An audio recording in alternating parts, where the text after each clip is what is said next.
Hi everyone, this is Heather Coates, and this is my final benchmark assignment presentation. So the learning environment that I chose for this project was the blended learning environments. And the reason why I chose this, more into the blended learning environment, is that I have a fifth grade classroom and I chose that to study for this project. And I have 27 students. Each of these students has their own Chromebook, and each classroom in at least the fifth grade in my school has its own Chromebook cart. So it's basically a one-to-one environment. And then for my instructional module, I focused on our first quarter novel unit. So why I did blended learning is I chose to do this because our district has recently been given a lot of Chromebooks, and we're kind of moving to this blended learning environment. It's been encouraged by our school district administration, just because we do have that one-to-one learning going on now. Also, I just personally believe that this is the most effective learning environments, as you're quote unquote getting the best of both worlds from the face to face learning and then the technology integration. And I also want to learn more strategies on how to best implement this environment and how to use this to transform my traditional lessons to create that blended learning in my classroom. So, for my literature review, I found a few different studies on how to best implement blended learning, students' perceptions on blended learning, and then the advantages of blended learning as well. So, according to Lynn Bradley's article, A Blended Journey, our goal with blended learning is to try to be as student centered as possible and to provide many different opportunities for choice. So, blended learning gives teachers the ability to use best practices from technology integration and those traditional learning methods like face to face and a variety of models. And these models allow teachers to create more student centered learning environments so that they are given the choice on what they want to do in the classroom. They can become more independent and they're more in control of their own learning.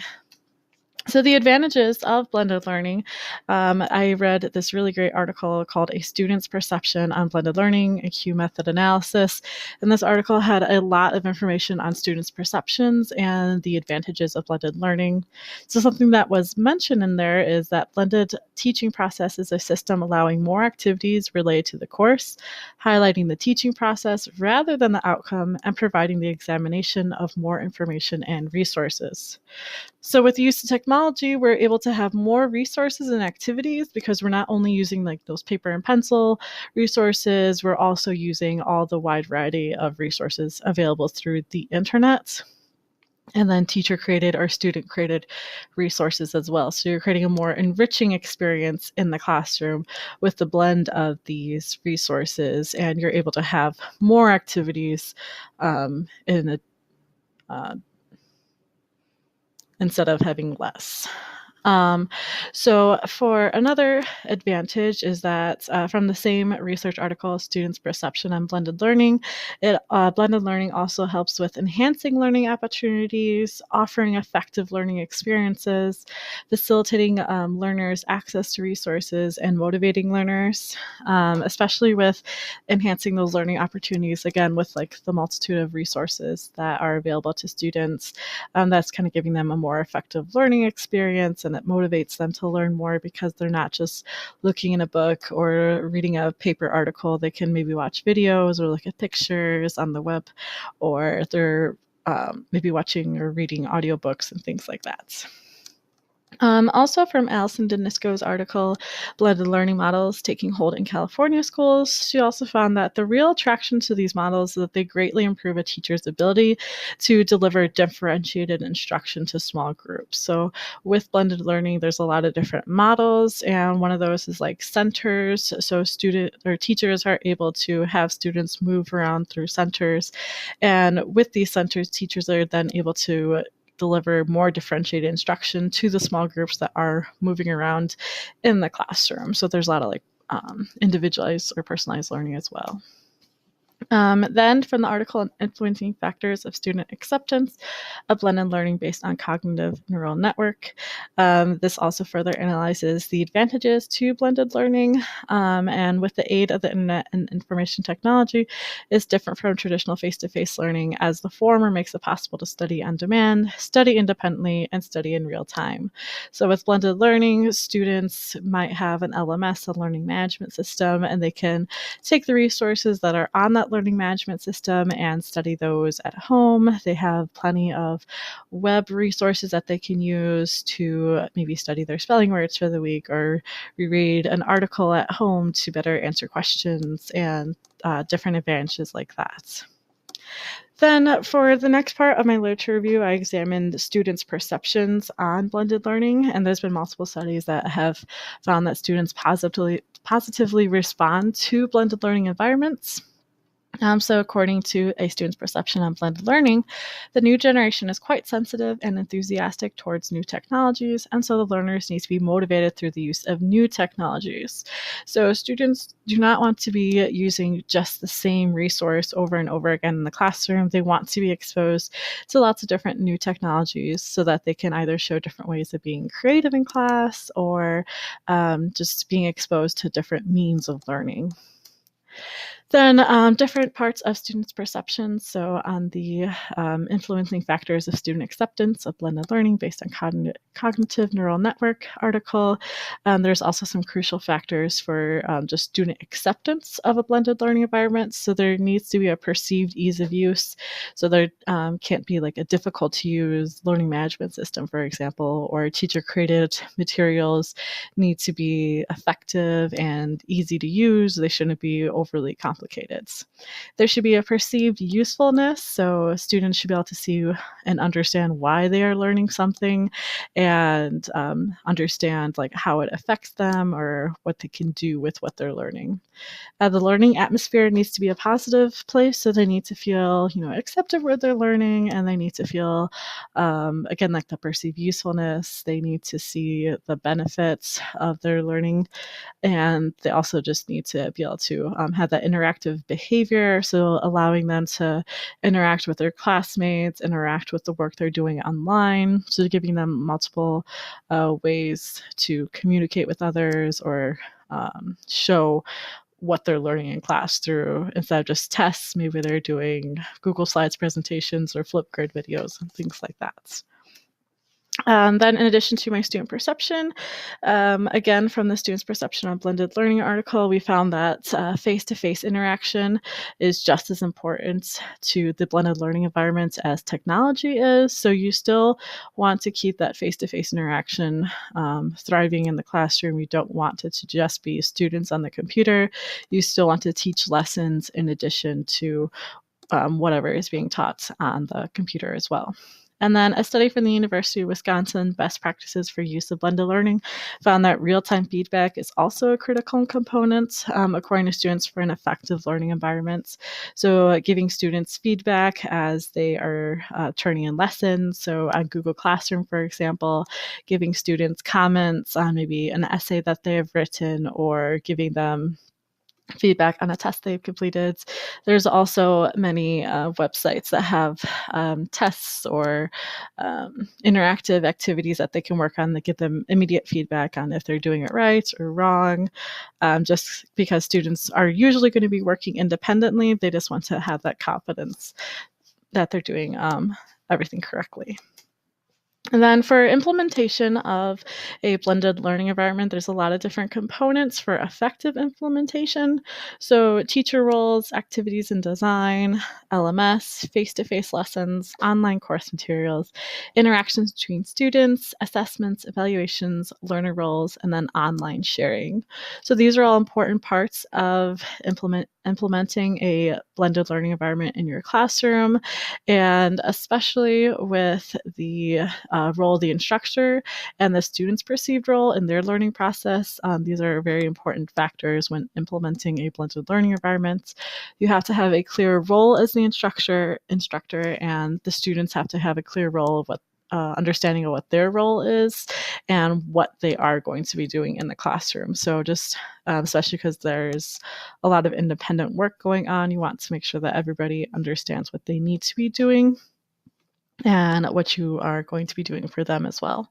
So, for effective instruction, this research also found that online and face to face activities should be organized so that learners can easily navigate between the resources given to them. Students should be active participants, both individually and in groups. So, not just letting students work alone, just kind of staring at a computer screen. They should be either, if they are working individually, they should be active in what they're doing. And if they're working in groups, it shouldn't just be one student completing everything for the group. All the group members should have some sort of assignments given to them. Then develop online materials that attract student attention. So trying to create those teacher-created materials that will interest students and get them to want to work on their technology resources. So you want to make sure that's not just simply something that they could just do on a worksheet. You want to make sure it's interactive as well. And then do not overwhelm your students with large amounts of content. So on an LMS or in class, you want to make sure that you're giving them a multitude of resources, but you're not giving them such an overwhelming amount that it's just become too overwhelming, because that can be easy to fall into that trap, because there is the face-to-face aspect and then the online aspect. So there could be a lot of resources, but you don't want to have too many. And then just allowing students to interact. So while this is a very, it can be very individualized, you want to make sure that students are also interacting and sharing. You could have discussion posts online for the students to discuss what they're reading about, or you could just still have those discussions in class and allow students to interact with each other. So then onto my learner profile. So the class I examined for this learner profile was my own class. So I teach a fifth grade class, and our school is located in the southwest suburb of Chicago. So we have 27 students in our class. 63% are low income. I have 7 students with IEPs. There's 14 boys, and then 13 girls. And most of these students have had Chromebook access in their classrooms for about the last 2 years. So my students last year in 4th grade had access to a Chromebook for the whole year, and then my students this year have had access to the Chromebook for the entire year. That would be one-to-one access. So I created 2 surveys to determine my class's perceptions on technology and their use at home and in school, and then their exposure to technology. And to start off with, the chart to the left shows, does technology help you with your schoolwork? And I had 89% of them say that yes, it does help them with their schoolwork. And I thought that was interesting, as I didn't realize that so many of them thought that technology was effective in helping them succeed at school. Now, with the chart off to the left, it says, does technology help you learn more at school? And an astounding amount of them said, 96% of them said, yes, this does actually help them learn more at school. And I thought that was interesting, just because it seems like they find it as like a valuable resource, and that they want to continue using it. Then for the chart off to the right, it says, does technology help you learn more at home? And this surprised me, because only 59% of my students said that this helps them learn more at home. And I think that might be because some students might be using technology at home for like gaming or entertainment purposes, and it's not continued on as being like an educational purpose. They don't continue to use technology at home for, studying or going on their LMS and checking work and things like that. So I thought that was interesting to see how students are kind of using that technology at home. Then technology makes it easier for me to stay on task.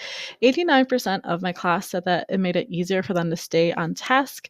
And I thought this was interesting, because I think that technology is making it so that my students feel more successful in class, and it's making learning more accessible to them, because I have a lot of students that will have Google Read and Write to help them, to help read assignments to them, or they might use voice typing or different accessibility features. And I think that these are making learning a lot more, it's making learning easier for them. And then, most surprisingly, it's off to the right. I had a question is, I will work harder if I can use technology, and 100% of my class said they would work harder if they could use technology in our classroom. And I thought that this was the most interesting, just because I think they see technology as being really important in the classroom, and it like motivates them to want to learn more, and that's like a big part of blended learning. So I was surprised to see that that also worked along with the research that I had found that if they have technology, they'll work harder and they'll stay more on task. And then I examine just my students' exposure to technology. So I asked them, do you have a computer at home? And 85% of them said that they did have a computer at home. But then 65% of them actually have to share that computer with other people at their home. So maybe they're the younger sibling and they have to share it with other siblings, or there's only one computer in the home and they have to share it with their parents. So I have a lot of students that have to share that technology with others. And then I asked my students if they ever go to a library to use a computer or use the internet, just to get an idea of different places that they might access technology. And I was surprised to see that 45% of them actually went to the library to use a computer or the internet. I was mostly surprised by this because I wasn't sure if students still went to the library, but I was surprised, or pleasantly surprised, to see that at least almost half my class did this. And then lastly, I took a look at students if they've ever had difficulty with homework or schoolwork because they couldn't use the computer or internet at their home. And 40% of them said yes. And I think this really put into perspective for me, like the difficulties that students might have at home. These students may want to succeed at school, but they don't have the ability to maybe study at home because they have to share so much with others, or maybe they weren't able to access the internet or technology. So that really put into perspective what my students are going through at home as well. Now, for my instructional module, what I did for this is I took my fifth grade team's first quarter unit on the novel Lunch Money. So, this curriculum unit is given to us by our curriculum department, and then we are just kind of given the task of creating our own activities and creating how we want to present this instruction. As long as we're meeting the priority standards for the quarter and reading the novel, we're pretty much given free rein on what we want to do. So normally we would teach this in a very traditional face-to-face way, read the book together, answer some pen and paper questions, and then have like a pen and paper quiz, and that's pretty much it. So what I wanted to do is I wanted to create a more like blended learning environment with this instructional module, just to show my students and my other teachers like how this would look if you had online activities, and just an easier way for teachers to kind of collect data on what their students are doing in class as well. So a couple examples of what I did for my instructional module is down here. I would create Google form quizzes for each set of chapters that we read through the week that were all standards based.